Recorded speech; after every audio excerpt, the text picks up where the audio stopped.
Le 24 août prochain aura lieu la 24e édition du tournoi de golf du Musée d'art de Joliette. À ce qu'on pourrait penser, les arts n'intéressent pas du tout les jeunes, mais ce n'est pas du tout le cas.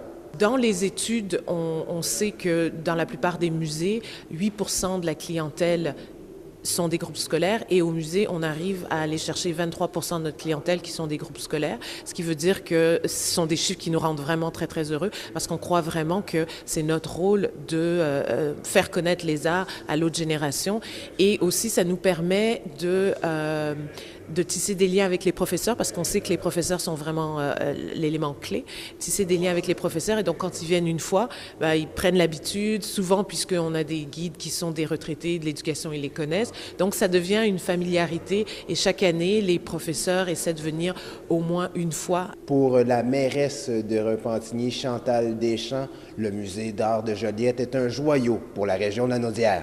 C'est important le titre qu'on me donne, présidente d'honneur, parce que c'est un joyau dans la Naudière, le musée d'art de Joliette.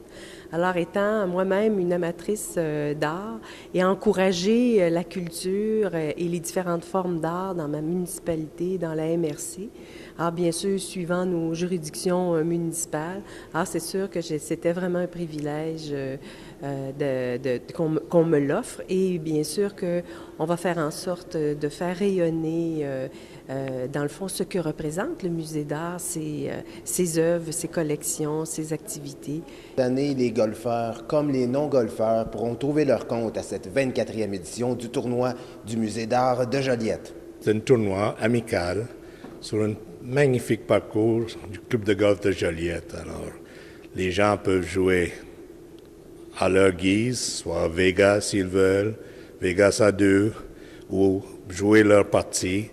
Il n'y a aucune restriction, il n'y a pas de prix de meilleur joueur ou de meilleur golfeur.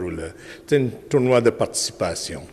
Même des par trois, on fait des fois le bal à l'eau, des fois balle dans la fosse de sable, des fois sur le verre. Alors, c'est un tournoi vraiment agréable et, mettons, les gens adorent cette formule.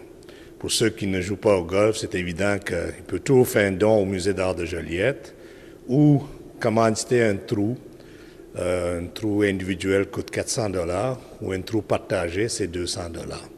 Il y a aussi des concours sur le terrain comme trou d'un coup, mais dans les 24 ans que je suis président de cet organisme-là, je ne pense pas que j'ai vu quelqu'un gagner ce trou-là. Au fil des ans, le musée d'art de Joliette s'est démarqué comme un pôle d'ouverture culturelle sur le monde pour la région de la Naudière, en présentant notamment des artistes dont le travail est reconnu à l'échelle nationale et internationale. Et les activités développées par le musée favorisent leur accès et l'apprentissage à long terme en matière d'art visuel. C'était Louis-Antoine Lemire pour CTRB, Câble 9.